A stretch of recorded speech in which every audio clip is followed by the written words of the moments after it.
हाँ भैया जी, आप ये बताइए, आपको लगता है जो कपड़ा पहने हैं बोलबम का है? जी जी, बोलबम का है। आप लोग जो बोलबम का जो सफर किए हैं, ठीक है, कैसा लगा बोलबम का सफर और क्या महसूस होता है, क्या मिलता है?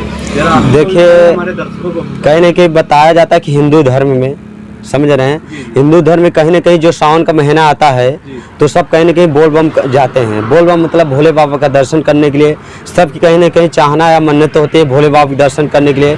पर हम भी उसी तरह से, मेरे मन में भी ख्याल आया कि मैं भोले बाबा के दर्शन करने के लिए जाऊं और मेरी भी इच्छा था। और वहां जाने की मैं बात करूं तो वहाँ पे मैं बरिया घाट से शिवदुआर धाम, मतलब ये घोरावल साइड पड़ता है, सोनभद्र जिला के माध्यम से पड़ता है। तो मैं वहाँ पे बोलबम जब बरिया घाट से जल उठाने गया तो पग पाँव मतलब पैदल हमें चलना होता है।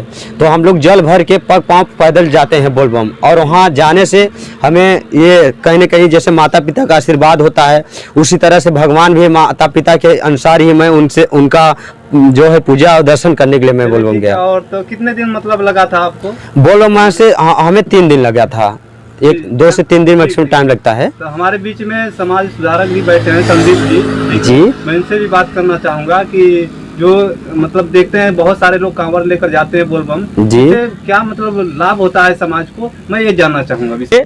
जब किसी के घर में कोई बोलबम जाता है तो उसको देखकर उसकी आने वाली पीढ़ी भी जाने लगती है। जैसे हमारे चाचा बोलबम जाएंगे तो हमारे जो हमारे चाचा जो छोटे लोग, जैसे मैं हूँ, तो मुझे भी ये लगेगा कि मुझे भी बोलबम जाना चाहिए। सावन के महीने में जो मेला लगता है शिव दुआर में, क्या नाम है, बैजनाथ धाम में, वहाँ लोग जाते हैं अपनी मन्नतें पूरी मांगने के लिए और शिव भगवान को जल चढ़ाते हैं, अपनी कुछ उनकी मनोकामनाएं पूरी होती है, इसलिए वो भी जाते हैं। लेकिन ये जाना और आना तो ठीक है, उनका मामला है, उनके धर्म का मामला है, उनकी आस्था का मामला है, जाना और आना ठीक है।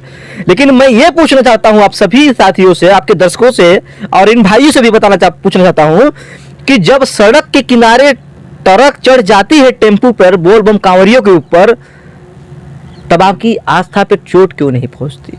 मैं पूछना चाहता हूं आप लोगों से जो बोलबम जाते हैं, जब गाड़ियों आप गांजे के नशे में, भांग के नशे में जब सड़क के किनारे गाड़ियां गुजरती है तो आप गाड़ियों को हाथ मारकर बैठने के चक्कर में जब वो गाड़ी आपके ऊपर चढ़ जाती है और आपके घर सूचना मिलती है कि आपका बेटवा बोलबम जा रहा था, लेकिन रास्ते में ऐसी घटना घट गई कि वो बोलबम भी नहीं पहुंच पाया और घर भी नहीं आ पाएगा, वहीं से उसका जीवन का पाठक्रम अंत हो गया है।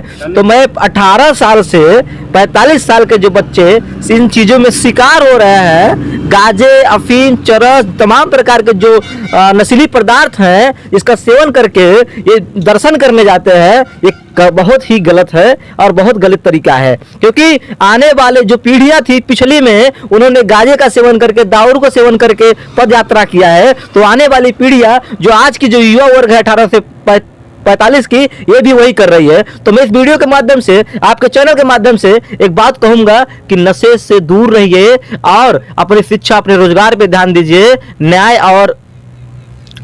और सब कुछ आपको संविधान से मिलेगा, शिक्षा से मिलेगा, अन्यथा आपका कहने का मतलब है कि बोलबम जो जाते हैं अनावश्यक है, बोलबम नहीं जाना चाहिए? ऐसा मैं नहीं कहूंगा, क्योंकि लोगों की आस्था है इसमें।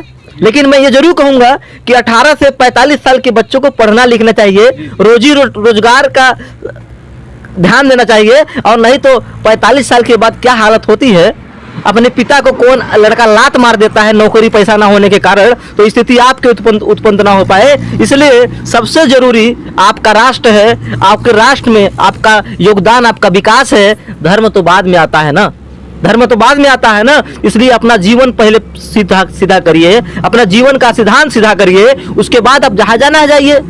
जी जी, आपने बड़ी बात की यहाँ पर कि पहले क्या है, हमारा राष्ट्र है, ठीक है, धर्म तो बाद में आया, ठीक है। धन्यवाद संदीप जी।